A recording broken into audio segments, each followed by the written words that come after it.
Sambungan dari bagian ke-62, ajaran ke-63. Assalamualaikum. Sayyidi Syekh Abdul Qadir Al-Jalani QS berkata, ku berkata dalam mimpi, wahai yang menyekutukan Tuhan di dalam benak dengan diri sendiri, dalam sikap lahiriah dengan ciptaannya, dan dalam tindakan dengan kedirian. Bertanyalah seseorang di sampingku, pernyataan apakah ini? Itulah suatu pengetahuan rohani, jawabku. Tanda hubung, tanda hubung, tanda hubung, tanda hubung, tanda hubung. Ajaran ke-64, Sayyidi Syekh Abdul Qadir Al-Jalani QS berkata, suatu hari, suatu masalah mengusik benakku, jiwaku tertekan. Ku berkata, aku menginginkan kematian, yang di dalamnya tiada kehidupan, dan kehidupan, yang di dalamnya tiada kematian. Aku ditanya, kematian apakah yang di dalamnya tiada kehidupan?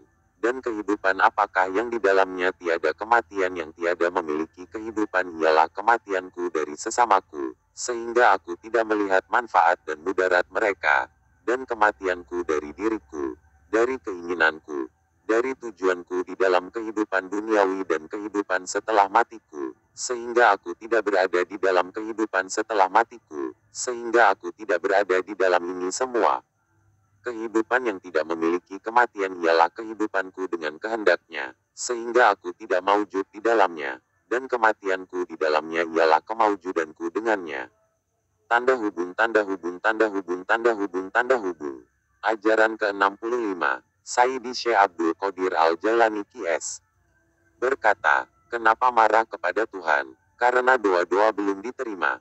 Kau katakan bahwa tidak boleh meminta kepada orang, dan diperintahkan meminta kepadanya, tapi permohonanmu kepadanya tidak dikabulkannya.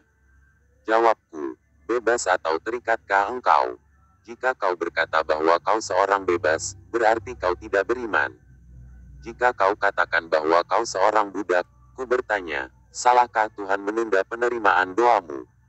Ragukah kau akan kearifan dan kasih-Nya kepadamu dan kepada seluruh ciptaan, dan akan pengetahuannya tentang segala hal mereka? Kau salahkankah Dia? Jika kau tidak menyalahkannya dan menerima kearifannya dalam menangguhkan penerimaan doamu, maka wajib bagimu bersyukur kepadanya, sebab Ia telah memilihkan yang terbaik bagimu.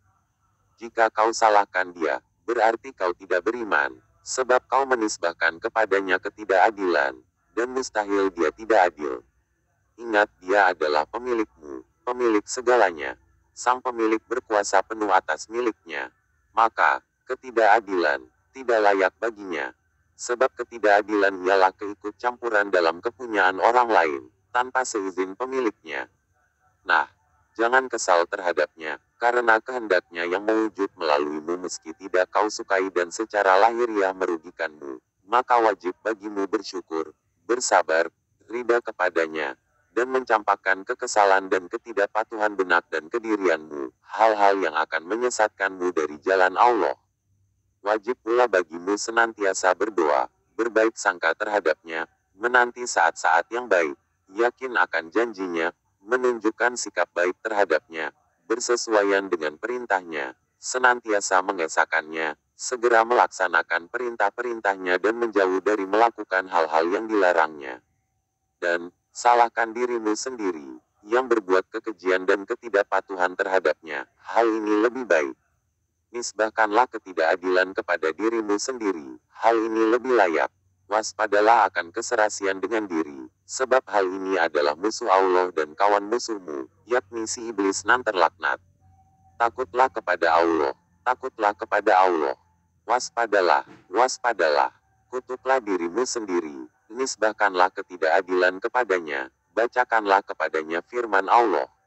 Adakah Allah menyiksamu, jika kamu bersyukur lagi beriman? QS 4:147. Ini dikarenakan perbuatan-perbuatanmu sebelumnya, sesungguhnya Allah adil terhadap hamba-hambanya. QS 3:181. Sesungguhnya Allah tidak menzalimi, tapi merekalah yang menzalimi diri mereka sendiri. QS pukul 10.44.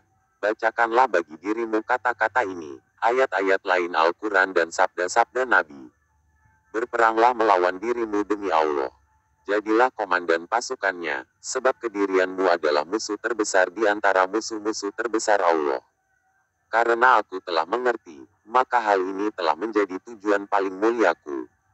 Insya Allah bersambung ke bagian ke-66.